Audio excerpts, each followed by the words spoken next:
Petition దాఖలు చేసింది BRS party.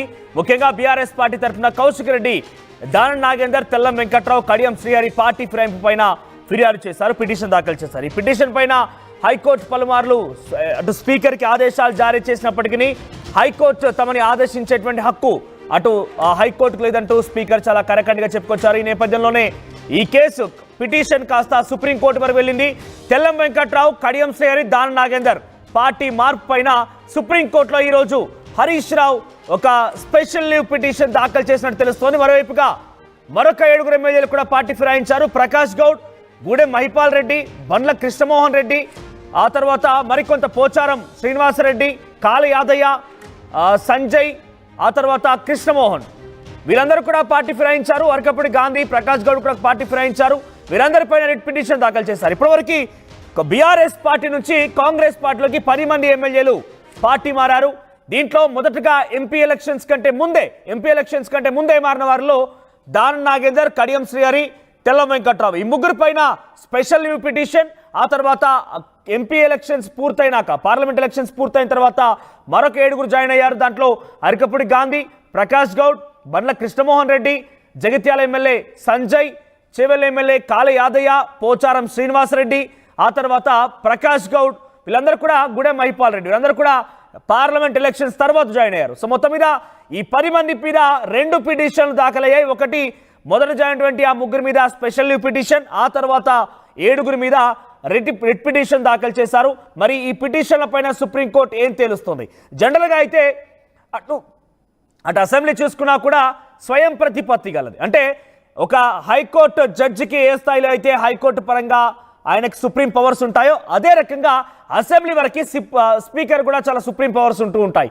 ఈ నేపథ్యంలో స్పీకర్ ఏ నిర్ణయం తీసుకోవాలి, ఎలా డిసిషన్ తీసుకోవాలి, వారిపై వేట్ వేయాలన్నా వద్దా, వారిపై అనర్హత వేటు విధించాలా వద్దా, వారిని ఎమ్మెల్యేగా కొనసాగించాలా వద్దా, వాళ్ళ సభ్యత్వాన్ని రద్దు చేయాలా వద్దా అనేది పూర్తిగా స్పీకర్ నిర్ణయం పైన ఆధారపడి ఉంటుంది.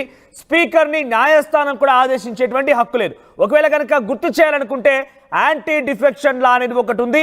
యాంటీ డిఫెక్షన్ లాని అమలు చేయాల్సిన అవసరం ఉంటుంది. యాంటీ డిఫెక్షన్ లాని దానికి సంబంధించి అమలు చేయాల్సిన అవసరం ఉంటుంటే మాత్రమే అటు న్యాయస్థానం నుంచి కొంత ఆదేశాలు జారీ చేసే అవకాశమే మాత్రమే ఉంటుంది. కానీ ఇప్పటికి టెక్నికల్గా వీళ్ళంతా కాంగ్రెస్ పార్టీలో చేరిపోయారని చెప్తున్నప్పటికీ టెక్నికల్గా అయితే బీఆర్ఎస్ పార్టీలో ఉన్నారు.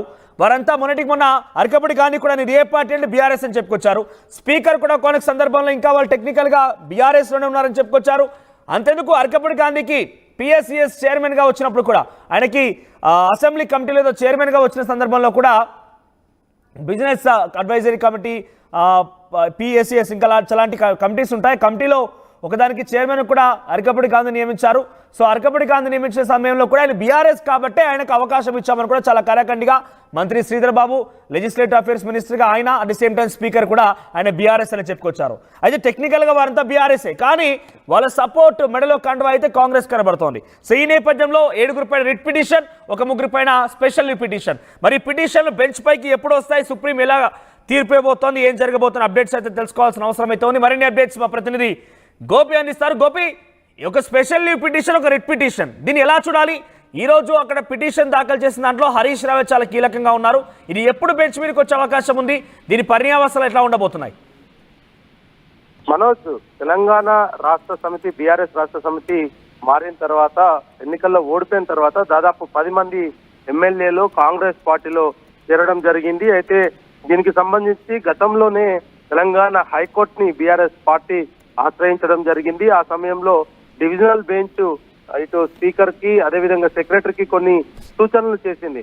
అనర్హతకు సంబంధించిన అంశం పైన కొన్ని రోజుల్లోనే, అంటే ఎంత వీలైతే తొందరగా దీనిపైన ఒక నిర్ణయం తీసుకోవాలంటూ కూడా గతంలో హైకోర్టు సూచించడం జరిగింది. ఆ సమయంలో కడియం శ్రీహరి కూడా డివిజనల్ బెంచ్ కి వెళ్తానంటూ కూడా ఆయన చెప్పడం జరిగింది. అయితే వీటన్నిటి నేపథ్యంలో ఈ రోజు సుప్రీంలో దాఖలైన పిటిషన్లను చూసుకుంటే కనుక 2 పిటిషన్లను బీఆర్ఎస్ పార్టీ దాఖలు చేసింది. 7 ఎమ్మెల్యేల అనర్హత పైన రిట్ పిటిషన్, అదేవిధంగా దానం, తెల్ల వెంకట్రావు, కడియం శ్రీహరి ఎస్ఎల్పి పిటిషన్, ఈ రెండింటిని కూడా ఈరోజు సుప్రీంకోర్టులో దాఖలు చేశారు. అయితే 10 మంది ఎమ్మెల్యేలను తమ పార్టీలో నిబంధనలకు విరుద్ధంగా చేర్చుకున్నారంటూ కూడా హైకోర్టును ఆశ్రయించారు. హైకోర్టు కూడా బీఆర్ఎస్ పార్టీకి దాదాపు అనుకూలంగానే తీర్పిచ్చింది.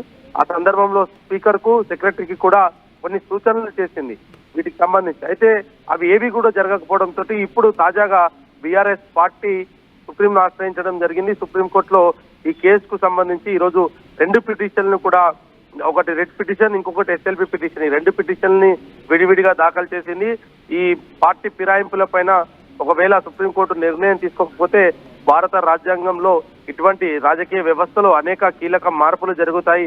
గెలిచిన పార్టీ ఓడిపోయిన పార్టీల నుంచి గెలిచిన అభ్యర్థులను ఏదైతే అధికారం ఏర్పాటు చేసిందో ఆ అధికార పార్టీ ఖచ్చితంగా విపక్షంలో ఉన్న పార్టీలకు సంబంధించిన ఎమ్మెల్యేలందరినీ కూడా ఇదే విధంగా ఫిరాయింపులకు పాల్పడుతుంది. రాష్ట్రంలో ప్రతిపక్షం అనేది లేకుండా పోతుంది. కాబట్టి ఇది రాజ్యాంగం కల్పించిన హక్కు కాబట్టి దీన్ని కాపాడాల్సిందిగా కూడా గతంలో బీఆర్ఎస్ పార్టీ హైకోర్టు కూడా తెలియజేయడం జరిగింది. అదే అంశాన్ని ఈరోజు సుప్రీంకోర్టులో కూడా తన పిటిషన్ రూపంలో దాఖలు చేసింది. అయితే ఇప్పటికైతే దీనికి సంబంధించి నెంబరింగ్ అయితే ఇంకా జరగలేదు. రేపు ఒకవేళ నెంబరింగ్ అవుతే దానికి సంబంధించిన డేట్ ఖరారు అవుతుంది. నెంబరింగ్ అయిన తర్వాతే డేట్ ఖరారు అవుతుంది.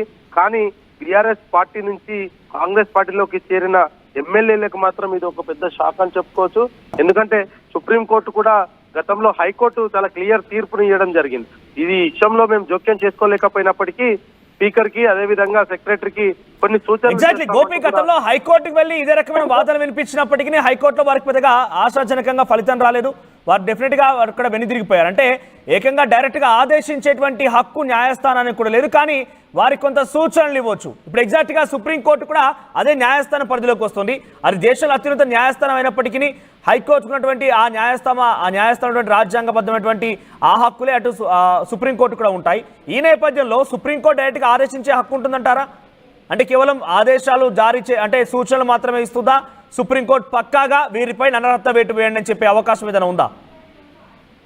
అయితే ఖచ్చితంగా దీంట్లో బీఆర్ఎస్ పార్టీ గనక ఫిరాయింపులకు సంబంధించి ఆర్థిక లావాదేవీలు కానీ ఇతర అంశాలను కానీ ఒకవేళ ప్రూవ్ చేయగలిగితే గనక సుప్రీంకోర్టు దీనిపైన నిర్ణయం తీసుకునే అవకాశం ఖచ్చితంగా ఉంటుంది. ఎందుకంటే గతంలో కూడా అనేక కేసెస్ లో కూడా అవినీతికి పాల్పడ్డ ఎమ్మెల్యేలకు సంబంధించి కూడా అనర్హత